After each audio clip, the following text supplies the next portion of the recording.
Gonjiam, the abyss of madness. Story begins with the forest swallowed the road leading to Gonjiam Asylum, its skeletal branches clawing at the sky. The asylum stood like a rotting corpse, its windows gaping like empty eye sockets, waiting to consume anyone foolish enough to enter.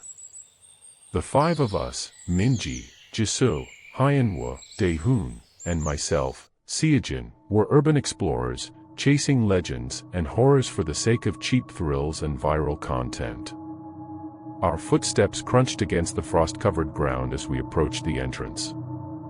A rusted sign barely clung to the bent iron gate, the Korean words for Gonjiam Psychiatric Hospital faded, like a whisper from a forgotten past. Jisoo, the group's cynic, smirked. "It's just another abandoned building. Let's get this over with." Minji, our documentarian, set up her camera. "People disappeared here, Jisoo. Have some respect." Hyenwoo glanced at Daehoon, who had grown quiet. "You okay, man?" Daehoon shook his head. "It feels wrong." Ignoring his unease, we crossed into the asylum's skeletal remains. The air changed immediately. It carried an unnatural stillness, as if the building itself inhaled our presence. Then, the whispers began. Minji, our documentarian, set up her camera. "People disappeared here, Jisoo. Have some respect." Hyenwoo glanced at Daehoon, who had grown quiet. "You okay, man?" Daehoon shook his head. "It feels wrong." Ignoring his unease, we crossed into the asylum's skeletal remains. The air changed immediately. It carried an unnatural stillness, as if the building itself inhaled our presence. Then, the whispers began. Chapter 2, Room 402. The hospital corridors stretched infinitely, the peeling walls marked by black stains. Footsteps echoed where none should. We stopped before room 402, the most infamous room, the one even demolition workers refused to enter. "Someone needs to go in," Minji whispered, her voice barely audible over the growing whispers surrounding us. "I'll do it." Hyenwoo pushed forward before anyone could stop him. The door creaked open, revealing darkness so thick it felt tangible. Minji's camera flickered. Hyenwoo took a step in and gasped. "What is it?" I asked. "There's," he hesitated, his voice shaking, "something in the corner." I lifted my flashlight. A woman. Crouched. Facing the wall. Her hospital gown clung to her emaciated frame. Black hair matted with filth. The whispering rose to a shriek as she turned her head. Her eyes were missing. Hyenwoo stumbled back, but the woman crawled toward him with inhuman speed. We yanked him out, slamming the door. The handle twisted on its own, shaking violently. Hyenwoo clutched his chest.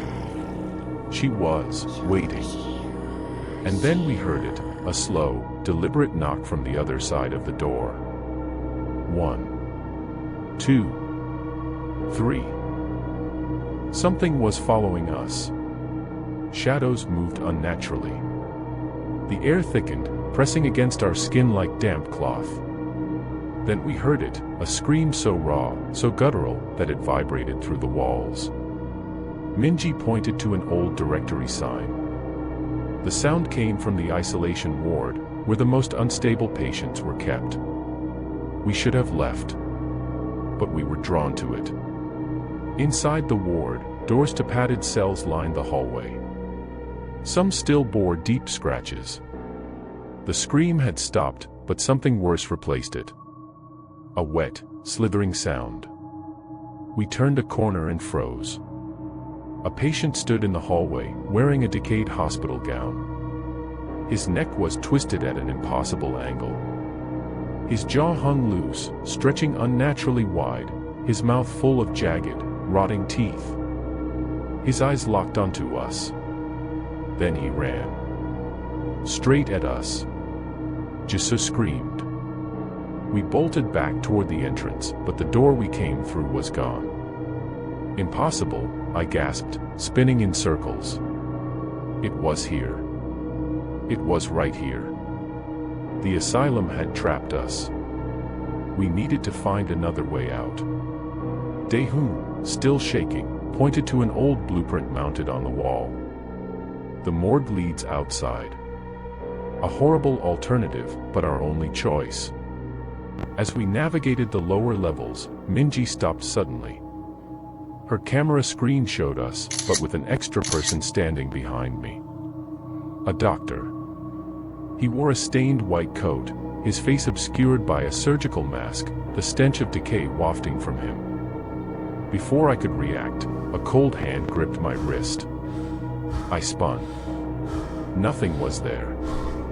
Minji whimpered. We have to go. We rushed through the morgue doors. Chapter 5, The Tables of the Dead. The morgue was worse than we imagined. Steel tables held bodies wrapped in sheets, twitching. The air reeked of rot, and something thick dripped from the ceiling. A gurney suddenly slammed against the wall. A guttural voice rasped from nowhere, "Stay." Then the corpses sat up. Minji dropped the camera. Jisoo sobbed. We ran, dodging grasping hands, our breaths ragged as we found the rusted door at the end of the room. The door kicked it open. Fresh air hit our faces. We were outside. Epilogue. Something followed us. We thought we were safe. We were wrong. That night, as I lay in my bed, I heard it again. A slow, deliberate knock. 1, 2, 3. And from the corner of my dark room, I heard the whisper. You brought us back.